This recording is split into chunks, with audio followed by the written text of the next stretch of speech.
A very good morning, students. Myself Savita Kulkarni started with your 9th standard science portion, biology, that is your first lesson, the fundamental unit of life. Yes, students, I hope my students are very intelligent, very smart. So they started their studies every day. Every day they are making their points, completing their home assignment. Right, students? Yes. So what is the fundamental unit of our life? Cell. Cell is the fundamental. So we are explaining the cell as structural and functional unit. Right? So we started with the cell. Cell with how many? 3 important parts we discussed. Plasma membrane, cell wall and nucleus. Right? So in that we started with the first one, that is plasma membrane. Plasma membrane, it helps for the entry and exit of the substances. So that entry and exit is of different methods. That is of 3 methods: diffusion, osmosis, and there is one active transport. So what is diffusion, students? Movement of molecules from the region of higher concentration to the region of lower concentration. Right? So that we have discussed.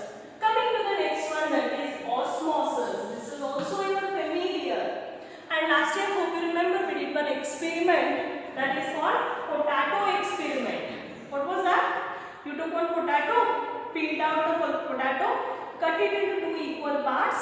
One part you take, middle, whatever the portion is there, that portion, this much you are removing, and fill it with a sugar solution or with a salt solution. Right? So you are going to mark the level of that solution, how much you have filled. You took one bowl. The bowl is filled with the water. In that you kept the potato. You will keep it for few hours. Next, what happens? You find that there is an increase in the sugar level. Is it sugar which has increased? No, this is the water what you have taken in the bowl. Right? So here sugar concentration is more, but water concentration is less. So water outside the potato is more. So we will consider it as higher concentration, which has entered into the potato, that is lower concentration.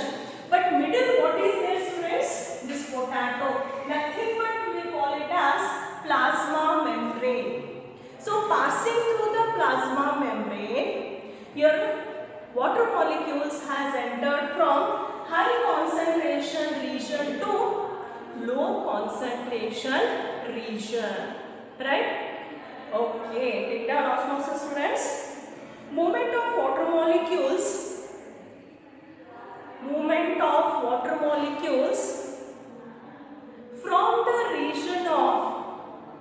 from the region of higher concentration to the region of lower concentration through, this you don't forget, through semi-permeable membrane. Semi-permeable membrane. What is semi-permeable membrane, students? See, something you have taken, some substance which is having some holes. Okay, it is having the holes, like your sieve which you use to clean the atta and all. So consider like that. So you have taken this. You are having few molecules which are small in size, which are big in size also. Can you understand? Jhardi, sieve.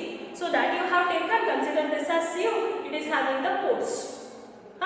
What is the size of the pore? Depending on that, whatever you will put in that. If it is large size compared with the pores, it will remain here. Otherwise, the molecules will come down. Same thing happens here. The particles which are smaller than this size, they will pass. Which are not bigger, they will remain. Okay? So this is called semi-permeable. It is not allowing all the particles. Semi means not all, permeable semi-permeable, which will allow only certain substances in and out from the cell.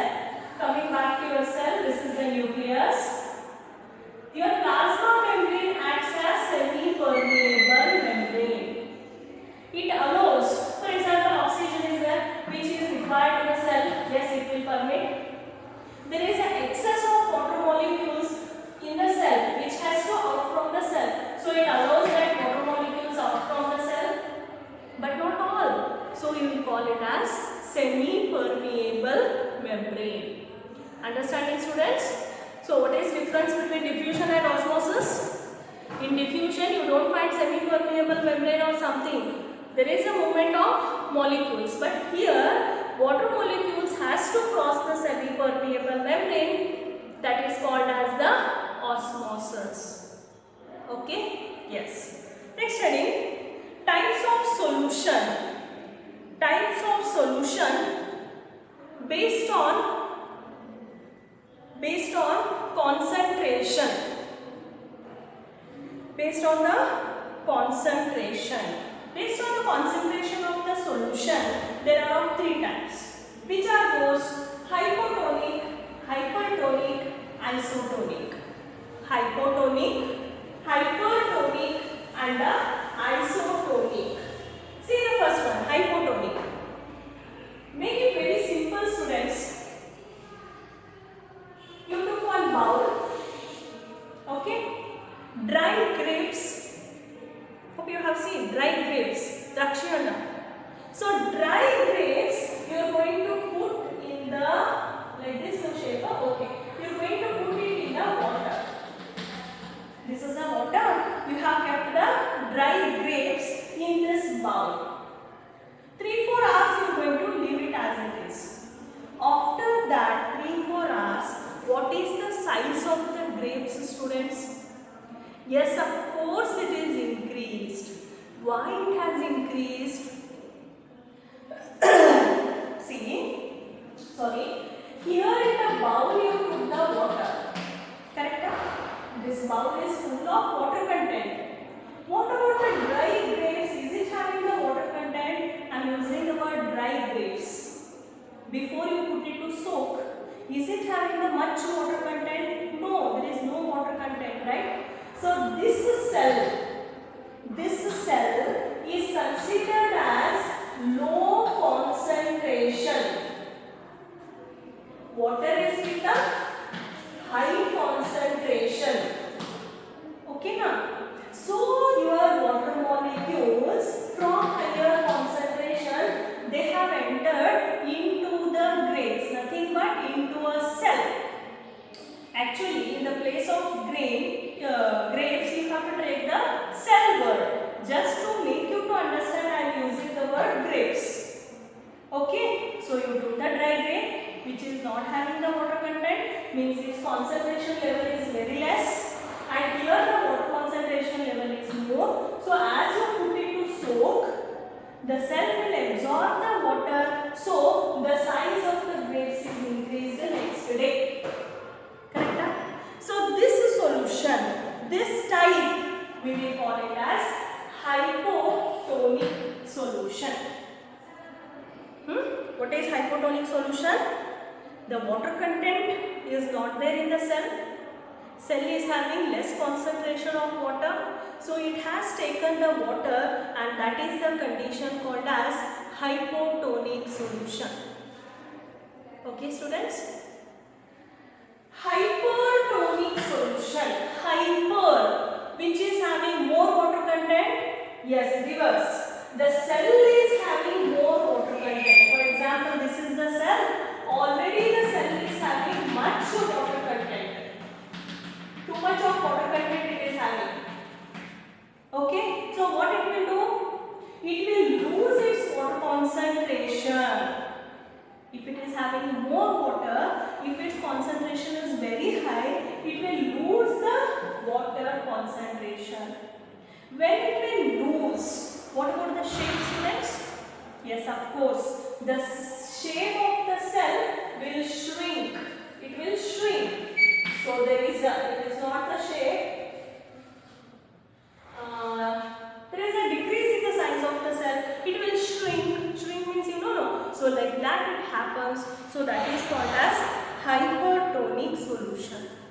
Students, to hypertonic solution we can call it as exosmosis. Exosmosis. What is exosmosis?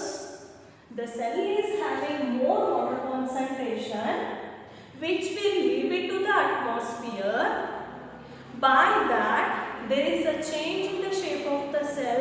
It may shrink and all. That is the condition called hypertonic solution or exosmosis. Okay. Next, before going to hypotonic, it is also called as endosmosis. Endosmosis or endosmosis. Here what happened? Cell is not having much water concentration which will absorb and it will increase in its size. So that is called as hypotonic solution. Coming to the third one, isotonic. See, in case of isotonic, you took a glass, right, filled with the water and you place one cell. The cell is also having equal amount of water. Can you understand? In the glass also water is there. The cell also is already having the water content. Do you find taking of the water or losing of the water?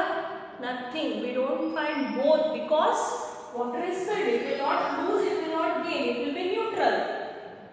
Right? Because its concentration level is, both the concentration level is same. The water and the cell. So there is no exchange. So this type of condition is called isotonic solution. Hope you are understanding, students. So like this, based on the concentration of the solution, we find the three types. Right? Because of all this, we are going to call the plasma membrane as semi-permeable membrane. So plasma membrane is made up of what, students? Lipids and proteins. It is made up of lipids and proteins. And as you know, plasma membrane is flexible. See, there is entry of water, exit of the water. It will increase, it will shrink. Can you understand? Yes, of course it is a flexible one.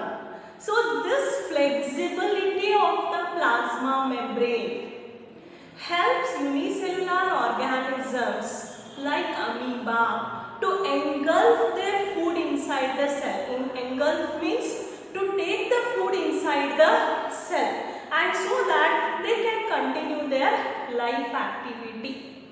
So this engulfing the food, engulfing the other materials from the external environment. Why it happens? Because of the flexibility of the plasma membrane, and that we will call it as endocytosis. That is called endocytosis. What is endocytosis, students? Plasma membrane is flexible. The flexibility helps cells to engulf external materials inside the cell, and that is the process called as endocytosis. What is the best example, students? Yes, best example is amoeba. Hope you are understanding. Okay, students, take down home assignment. Define osmosis. Name the types of solutions based on concentration. This much you finished, students. In the next class we will start with the cell wall. Okay, thank you.